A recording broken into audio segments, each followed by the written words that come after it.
کچھ دن ہوئے ہیں کہ ہمیں ایک میسج موصول ہوتا ہے کہ ایک سبزی فروش اپنی موت کے وقت یہ کہتے ہوئے مرا کہ آلو لے لو، ٹماٹر لے لو، پیاز لے لو، آلو لے لو، ٹماٹر لے لو، پیاز لے لو۔ تو حضرت آپ اس کے بارے میں کیا کہتے ہیں؟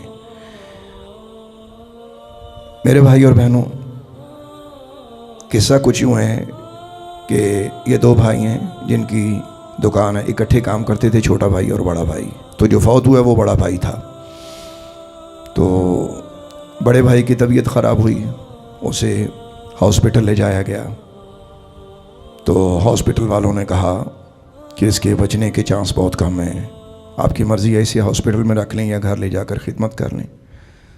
تو چھوٹے بھائی اور فیملی نے مشورہ کیا، تو انہوں نے کہا کہ ایسا کریں کہ گھر میں لے آئیں، تو جتنے ان کے دن ہیں وہیں ان کی کچھ تیمارداری میں گزارتے ہیں۔ گھر لے آئے تو بے ہوشی کے دورے پڑتے تھے، مطلب بار بار غشی ہوتی تھی، کبھی ہوش آتا تھا تو پھر بے ہوش ہو جاتے تھے۔ وہ کہتے یوں ہی بس گھر میں ڈاکٹر کو بلاتے رہے، تو چند دن یوں ہی گزرے۔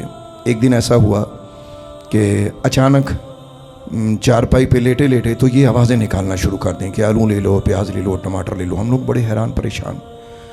تو بیٹیاں بھی پاس کھڑی تھیں اور اہل خانہ بیوی بھی پاس تھی۔ تو وہ رونے لگے، وہ کہنے لگے کہ کیا ہو گیا ہے؟ بیٹیاں کہنے لگی ہمارے بابا کو کیا ہو گیا ہے؟ میں بھی بڑا پریشان کہ میرا بھائی ہے، اس نے یہ کیا کام شروع کر دیا ہے؟ تو میں اس کو ہلاؤں لیکن اس کی آنکھیں اوپر کو لگی ہوئی ہیں اور یہ کہیں جا رہا ہے۔ تو جو میری بھابھی تھی اس نے مجھے کہا کہ تم کلمہ پڑھو، اس کو کلمے کی تلقین کرو۔ تو میں نے بھائی کو ہلا کر زور زور سے کہا کہ بھائی جان کلمہ پڑھیں، بھائی جان کلمہ پڑھیں، بھائی جان کلمہ پڑھیں، لیکن اس نے کلمہ نہ پڑھا اور وہ یہ کہتے کہتے دنیا سے رخصت ہو گیا۔ اب وہ ہم سے پوچھتے ہیں جی کہ ہمارے بھائی کے بارے میں آپ کیا کہتے ہیں؟ سب سے پہلی بات تو یہ ہے میرے بھائی اور بہنوں، میں دعا کرتا ہوں کہ اللہ تعالیٰ اس بھائی کی بخشش و مغفرت کرے۔ تو ہم نے اس سے تھوڑا سا دوستانہ ماحول میں پوچھ ہی لیا کہ یار سچ سچ بتائیں کہ آپ جو اپنا کام کرتے تھے تو اس میں دیانتداری کا جو تصور تھا وہ کس حد تک تھا؟ کہنے لگا جی سچ یہ ہے کہ ہمارا بھائی بڑا لالچی قسم کا آدمی تھا۔ تو وہ اکثر جب بھی کوئی گاہک آتا یعنی زیادہ مال لینے والا تو اس میں وہ ضرور کوئی نہ کوئی گڑبڑ کیا کرتا تھا۔ کہتا اتنا بڑا آرڈر ہے کیا پتہ لگتا ہے؟ تو میں اس کو کہتا تھا بھائی جان ایسا نہ کریں۔ تو وہ کہتا تھا یار بچے بیوی ان کے بھی اخراجات چلانے۔ تو میں کہتا تھا بھائی حلال طریقے سے اللہ ہمیں دے رہا ہے۔ وہ کہتا تھا نہیں یار ادنا پوری نہیں پہندی، ادنا پوری نہیں پہندی۔ اللہ اکبر میرے بھائیوں، تو ہم نے ان کو کہا کہ بھائی جواب تو آپ نے خود ہی دے دیا ہے۔ وہ کہتے تھے اب ہم کریں کیا؟ میں نے کہا ان کے لیے بخشش کی دعا کریں۔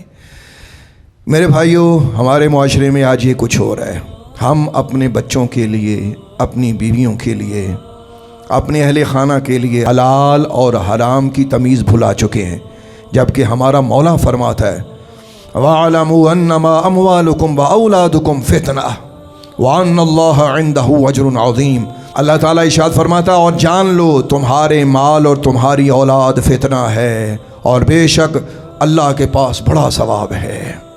لیکن بھائیو ہمیں ثواب نہیں چاہیے، ہمیں تو پیسہ چاہیے، وہ آئے حلال آئے حرام آئے۔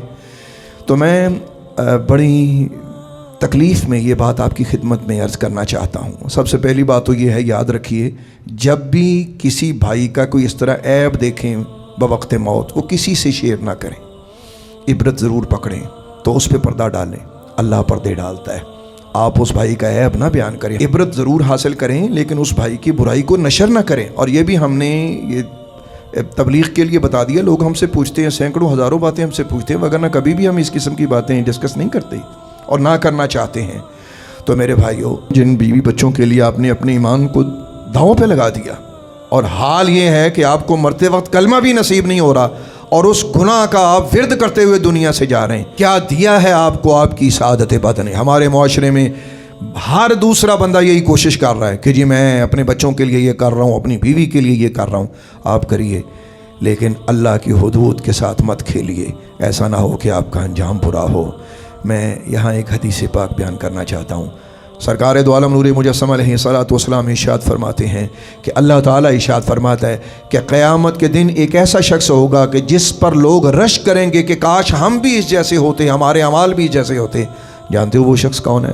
وہ ایسا شخص ہے کہ جس کی آمدن تھوڑی اور نمازیں زیادہ، اور اس کی عبادات احسن طریقے سے ادا ہوتی ہوں، اور جب وہ خلوت میں جاتا ہے تو اللہ کی نافرمانی نہیں کرتا، اور جب لوگوں کے بیچ میں جاتا ہے تو شہرت کا بھوکا نہیں ہوتا، یعنی یہ نہیں چاہتا کہ ہر بندہ مجھے جانے، ہر بندہ مجھے پہچانے۔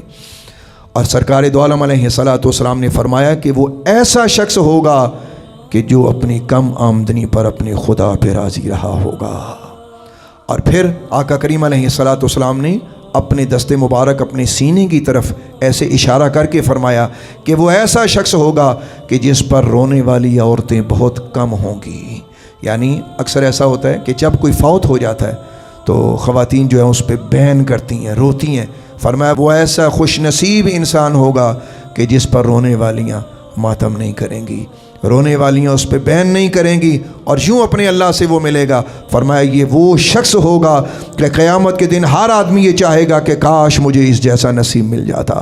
تو میرے بھائیو، آپ غور کیجئے، جس کمائی کے لیے، جس پیسے کے لیے ہم اپنے آپ کو برباد کرتے ہیں، آخر اس پیسے نے، اس کمائی نے ہمیں کیا دیا؟ کچھ بھی تو نہیں دیا۔ تو میرے بھائیو، اپنی زندگیوں میں بیلنس پیدا کریں۔ آپ اللہ تعالیٰ سے فراوانی اور وسعت مانگیں، لیکن حرام کے قریب نہ جائیں۔